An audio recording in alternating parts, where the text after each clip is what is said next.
With every rush of water right here behind me, it's no wonder that history feels so alive here. Tannehill State Park, it's more than a historical site. It's a living reminder, proof that America wasn't built overnight. Here, the past doesn't whisper, it hammers.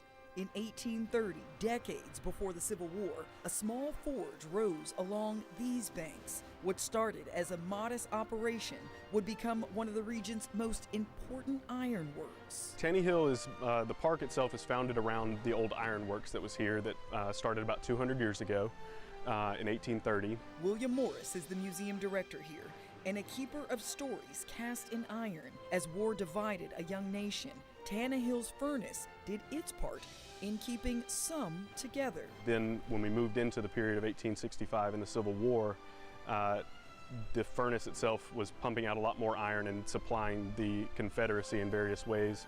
Iron for tools, iron for survival, iron that fed communities when supply lines faltered.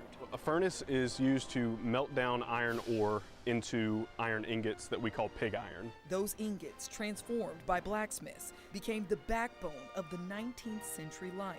Pots, pans, farm tools, the ordinary objects that made an extraordinary nation possible. And Tannehill was a big part of that evolution. This was one of the largest furnace sites. And though the flames eventually faded, the legacy did not. Today, the park preserves more than brick and stone. A recreated grist mill stands tall as a symbol of sustenance.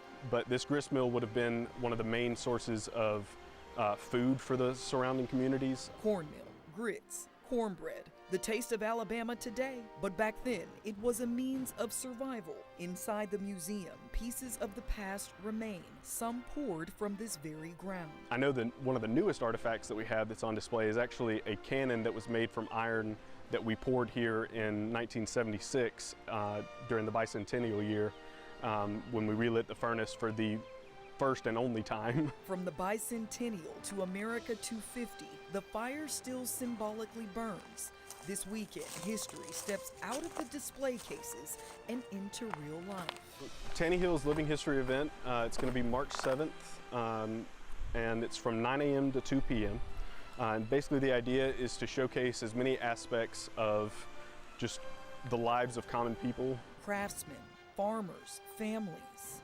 Throughout the park we'll have different crafters and people who showcase what people did as activities and how they had to make everything that they used and lived on. And among the stories, one of endurance, a book reading recalling a woman enslaved, brought from Africa, who found strength even in suffering. The story that he's telling is one of, endurance and finding kind of the good in life even when things were very, very hard. Because America's story, it's not simple. It's forged in fire, in struggle, in hope. For Amazing America 250, I'm Ashanti Ford.